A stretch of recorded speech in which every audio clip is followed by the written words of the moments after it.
John Gotti was the most famous gangster since Al Capone. I mean this Teflon Don, John Gotti. John Gotti was the biggest kingpin that organized crime has really ever seen in America, and he was seemingly unconvictable, hence the name, Teflon Don.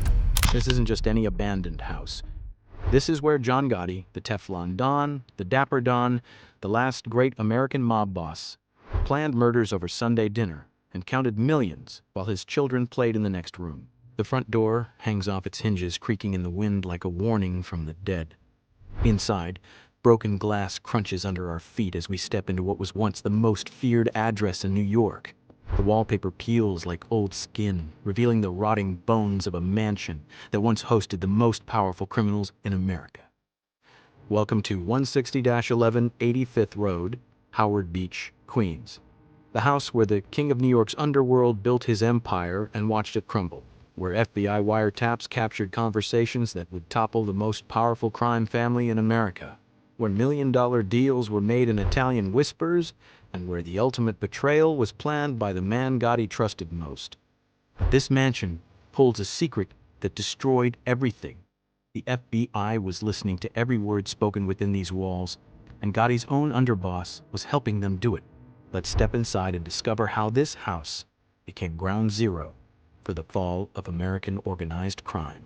The war room, where secrets were spilled. This dining room, now empty except for broken glass and peeling wallpaper, was once the nerve center of a billion-dollar criminal empire. Every Sunday, the hierarchy of New York's underworld gathered around a massive table that dominated this space. Capos, soldiers, and associates sharing both family meals and family business. The FBI was recording every word. Unknown to Gotti, federal agents had planted sophisticated listening devices throughout this house, capturing conversations that would eventually convict the Teflon Don and dismantle the entire Gambino organization. The same Italian tradition of family meals that strengthened mob bonds also provided the evidence that destroyed them. One conversation recorded in this very room captured Gotti's fatal arrogance. "I never lie because I don't fear anyone. You understand? I never lie because I'm not afraid of anyone." These words, spoken over Sunday gravy, would later be played in federal court as prosecutors built their case. The kitchen adjacent tells its own story of mob excess. Victoria Gotti prepared elaborate Italian feasts for 50 people, maintaining cultural traditions, while her husband discussed murders between courses. Children played in the next room while their fathers planned crimes worth millions.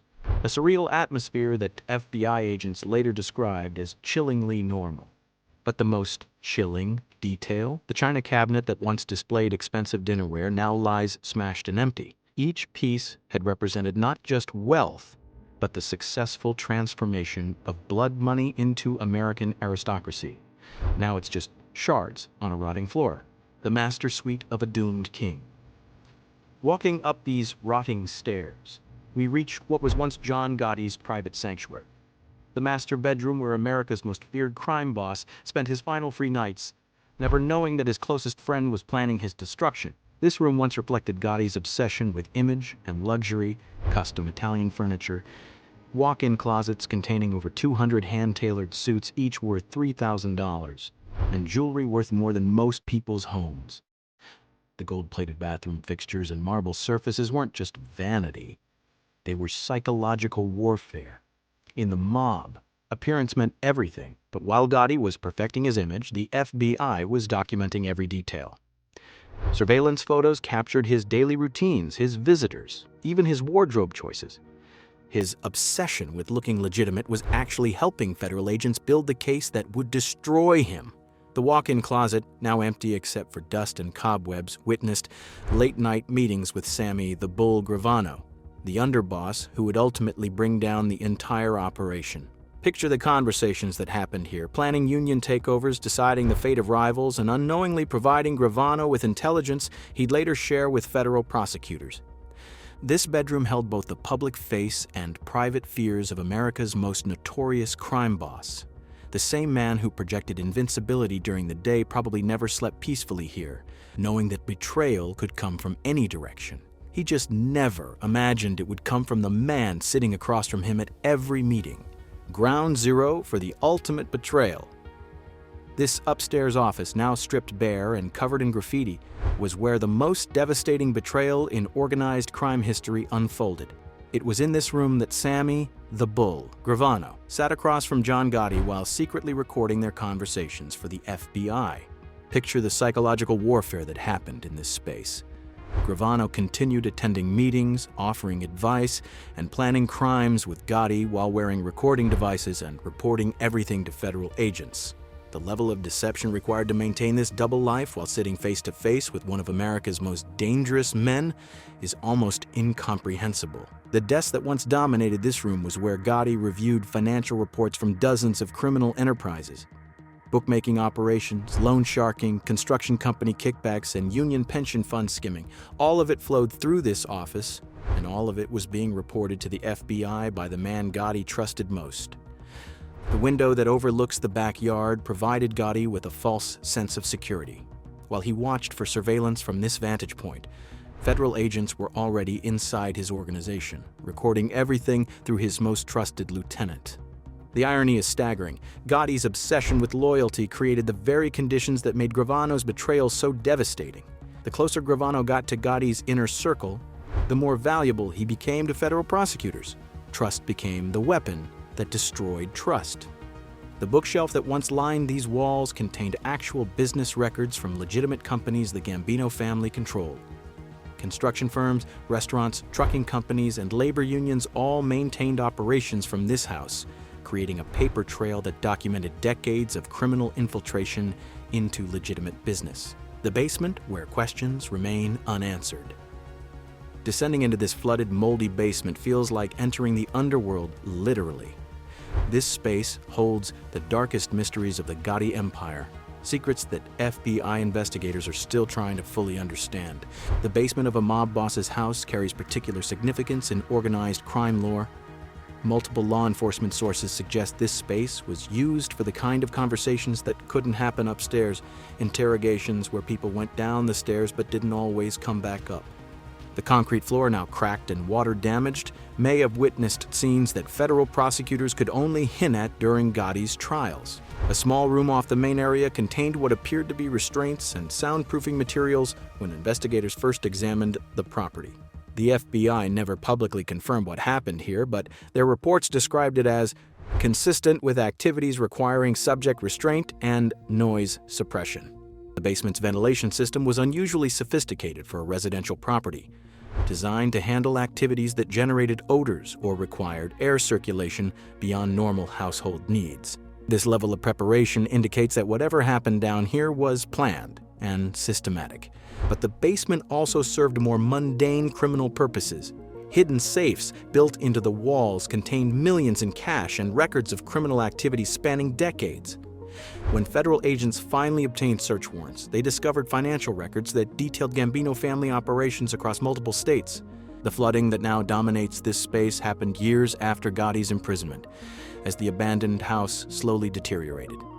But this water damage has revealed structural modifications that weren't visible when the basement was dry. Reinforced floors, unusual drainage systems, and wall modifications that suggest this space was heavily used for activities requiring specialized infrastructure. The house that destroyed an empire. Standing in what was once Gotti's living room, surrounded by decay and destruction, it's impossible not to feel the weight of history. This space once hosted some of the most powerful men in America, not just criminals, but politicians, judges, and business leaders who came to pay their respects to the King of New York's underworld. But this house became Gotti's downfall. His love of publicity, his flamboyant lifestyle, and his need for respect created vulnerabilities that federal agents expertly exploited. Every conversation recorded here, every meeting documented, every relationship revealed contributed to the RICO case that would destroy not just Gotti, but the entire concept of traditional organized crime. The FBI's strategy was methodical. They didn't just want to arrest Gotti, they wanted to understand and dismantle the entire criminal infrastructure he represented. This house became their laboratory for studying organized crime at its highest levels. The conversations recorded throughout this mansion revealed something that surprised even experienced federal agents. the extent to which organized crime had infiltrated legitimate business and government. The Gambino family's influence reached into construction projects worth billions, labor unions representing hundreds of thousands of workers, and political offices at every level. Gotti's fatal mistake was believing that loyalty and tradition could overcome modern law enforcement techniques.